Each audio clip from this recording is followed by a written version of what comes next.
full gear and that lets you save. Who cares? True Form Life. Green look. You've just tuned in to another episode of Exploring Mind and Body. I'm your host, True Form's Drew Tadia, fitness expert. Today we've got another great show planned for you, which includes how to avoid those dreaded plateaus.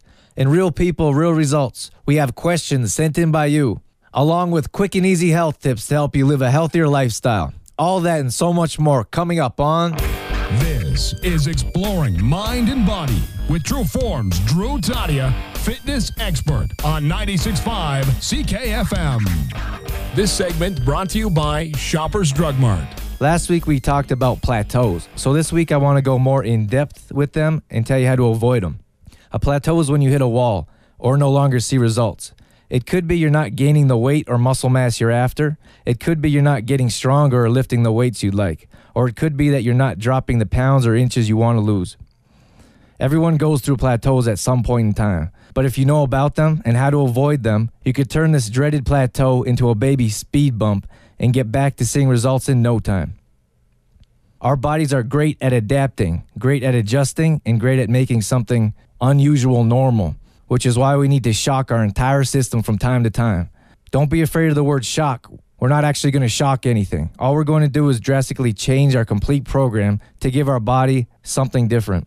There's something called muscle memory in our bodies, mostly used in high-performance sports. If our bodies do something over and over again enough times, it will automatically remember this motion without having to think about it. To continue to see results, we need the opposite of this. We want to use muscle confusion and keep our bodies guessing so we can continue to see results. We can do this by changing up our whole workout routine. Substitute every exercise, including your cardio machine, for something new and different. Not only does this keep the results coming, but it keeps things interesting in the gym. We all want to hit the big muscles first. We want to curl the most weight before we're tired. We want to squat or bench as much as we can, not only to impress the ladies, but to see how much we can lift. In this tip, we're going to turn your whole workout upside down. Usually we start with the big muscle groups, like glutes, back, and pecs. So instead of doing squats, bench, or push-ups, the first thing we're going to work out is triceps and calves. This has an actual name called a pre-exhaust workout. You exhaust all the small muscles first before you hit the bigger muscles. This will shock your entire system as your body is used to working out a certain way. Be careful though. Remember that you won't be benching as much as you usually do if you hit the bench press at the end of a workout. Next, we're moving on to circuit training. A good example of circuit training is Curves Gym. This is a great idea. As you can tell, Curves pops up in just about every small or big town you visited. The thing about Curves structure is that its format almost encourages plateaus. There isn't much you can do to avoid them if you're using the same machine in the same sequence on the same day. Don't get me wrong, Curves is a great option for certain people, and there are a few things you can do while using this system to keep seeing results. You can add a form of cardio, maybe jumping jacks or mountain climbers in between each station. Change up the sequence of the machine you're using. Use different machines on different days. Instead of the same machine on the same days you're at the gym, you could also throw in an ab exercise or a full body weight exercise in which you don't need equipment. Circuit training can also be done at any kind of gym without machines. All you need to do is pick a number of stations. Let's say 6 exercises, for example. My suggestion would be to add a couple exercises for lower body, core, and upper body, so it's a full body workout. Once you have your stations set, you go from one station to the next with little or no rest in between. What this does is keep your heart rate up throughout your workout and your body in that fat burning stage. Another great advantage of circuit training is that you should be working out at an intensity high enough that you're getting your cardio in as well. And lastly, we're going to talk about taking a break. There comes a time when we all need to take a break from time to time, even from workouts. Sometimes our bodies are so exhausted and overworked that we aren't giving our muscles a chance to recover, heal, and build. This is called overtraining, and mostly happens to athletes who work out at high intensities numerous times throughout the day. But it's a good idea for everyone to take a break from time to time. So take a step back and return to workouts when you're fully recovered. So next time you run into avoiding plateaus, look for some of these tips to change up your workout. True Form Life. This segment brought to you by Riviera Massage and Day Spa. All right, in this segment, we're going to run through some health tips for you. Let's start off with make a decision to eat quality foods. That decision will make a big difference in your life. We all have choices. It's time to make the right one. Make a better choice at breakfast time. Look for foods like eggs and oatmeal instead of bacon and sausage. If you're looking for a healthy meat substitute, try turkey bacon. Add green tea to your diet. Hot or cold, this has tons of antioxidants, gives you energy, and has proven to help you burn body fat. Don't be afraid to take food home if you're eating out. If you're full or if there's too much food, take it home and use it for another meal. Be sure to take a multivitamin every day. We need those extra vitamins and minerals we're not getting throughout the day. Try to eat your veggies raw, at least once in a while. Heat from cooking kills many of the good properties in food. Make sure you're using veggies as appetizers when company's coming over. These are much better for you than a fried alternative. If they're hungry enough, people will eat them, especially if you use a delicious dip like hummus or tzatziki. Pay attention to emotional eating. If things aren't going well at work or at home, don't make your body pay for it. Tune in next week for some more health tips. This segment brought to you by CLC Fitness Center. Recipe of the week. Today's recipe of the week is a shake. In your shaker cup, you're going to throw in a banana, which will not only make your shake taste better, but bananas help you digest vitamins and minerals that no other fruit does. Then we're going to add a tablespoon of ground flaxseed and a tablespoon of hemp hearts. I also throw in some rolled oats to get some slow digesting carbs in me. These are staples of my shakes. All 4 of these go in just about every shake I make. Because it's cold out and we need to keep our immune systems up, we're going to throw in there an orange. Not only are oranges a nice flavor change, they are high in vitamin C, and they're going to help you better digest our next ingredient, which is pumpkin seeds. Halloween just passed, so it reminded me of how good pumpkin seeds are for us. Most importantly, they're higher in iron, which is very important in women. Most women don't get enough iron throughout the day. And once again, eating pumpkin seeds with oranges help you better digest the seeds and your body using as much iron as possible. Finally, I add in whatever protein powder I'm using at the moment, which happens to be pea protein. Pea protein is exactly that. It comes from an actual pea and is great not only throughout the day, but especially before workouts because of its high arginine content. Arginine is an amino acid and is the main ingredient in NO2 or nitric oxide supplements. Frequent lifters use this to get that special pump in their muscles before workouts. We're going to throw all these ingredients into a shaker cup and either blend with water and or some type of milk. So next time you're looking for a quick and easy meal on the go, grab a shake. This segment brought to you by Health Street. Time now for Real People, Real Results. In this segment of Real People, Real Results, I'm going to answer some questions sent in by you. Why am I hungry all the time? First of all, you're burning more calories being more active, which means you'll have to replace these nutrients with food. Once you start eating more calories, that means your metabolism is running and your body is burning food at a faster pace. This is a good thing and one of the hardest things to explain to someone that just started living a healthier lifestyle.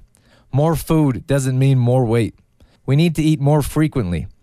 Healthier foods, mind you, to keep our bodies happier, our mood up, and to keep that body fat burning throughout the day. So change your mindset and enjoy being able to eat more often without the guilt. Our next question is, what time should the last meal of the day be? I heard I shouldn't eat after dinner or even after a set time like 8 p.m. One of our main goals is to keep our metabolism burning throughout the day. This is one thing we can do to improve our health and burn fat all day long. We can't do some form of cardio all day, but what we can do is keep our metabolisms running and burning fat with healthy food. So to not eat after, let's say, 6 p.m. when we're finished our dinner, we only prevent our metabolisms from burning.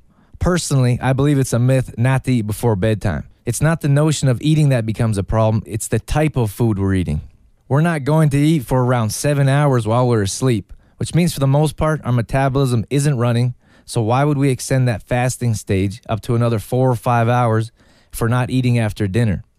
Or up to 2 to 4 hours if we're not eating after 8 p.m., depending on what time you go to sleep. This would defeat our purpose of eating small meals, which will enable us to keep burning fat.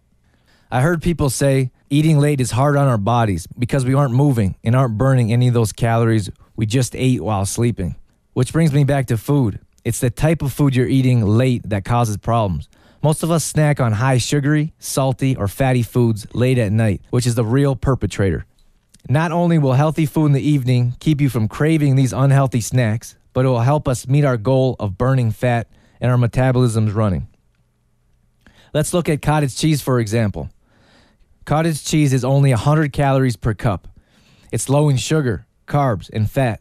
On top of that, It's filled with slow digesting protein that will keep your metabolism running well after you eat it.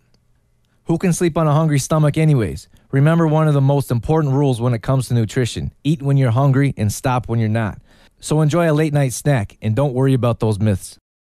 That was real people, real results. Now, back to the show. Book of the Week. This week's book of the week is Jonathan Livingston Seagull by Richard Bach. I ran into this book through my travels. I had no idea about it or never heard about it before. So I pulled up some information on this book because I wanted to share it with you and found all kinds of information. It's been researched, summarized, analyzed. There are quizzes and study notes, which only leads me to believe it's not only highly read, but studied in classrooms. It's a short book and an easy read, and it's all about a seagull named Jonathan. He teaches us how to follow our dreams and reach our goals, no matter what anyone else may think. Jonathan is a seagull who wants to master the art of flying, even though his flock has told him many times that all seagulls should concentrate on is getting food. Jonathan wants to explore and expand. He wants to be different and experience new things. He copies other birds on how to eat and fly, which is frowned upon by his flock.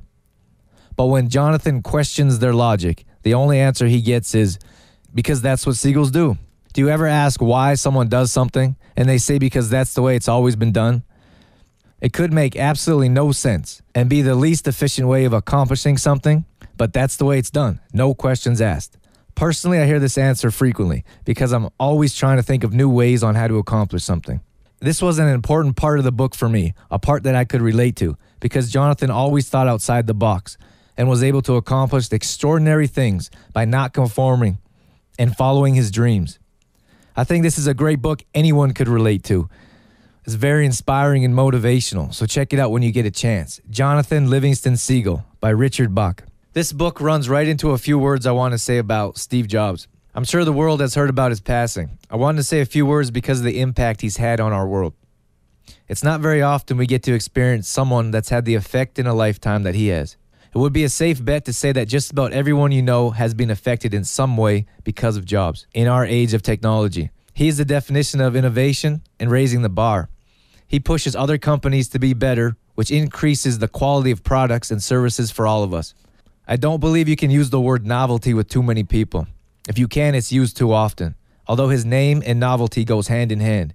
Novelty is to change the way you think about something entirely, like iTunes. Before it, there was nothing like it. How about the iPod? With millions sold, most of us have one or know someone that does. Before, there was nothing like it.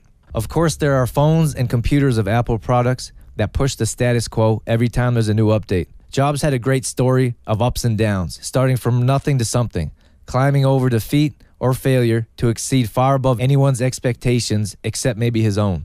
Those of us who are entrepreneurs, those of us who dream of affecting the world for the better, we who strive to raise the bar or changing the status quo can only hope to have an ounce of an effect as Jobs did.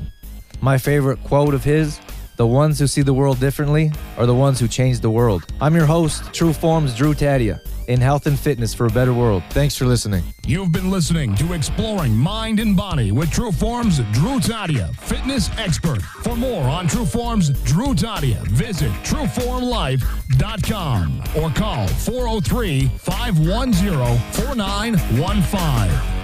True Form's programming would not be possible without the support of GDK Gravel, serving Mountain View County. Call them today at 1-877-335-2091.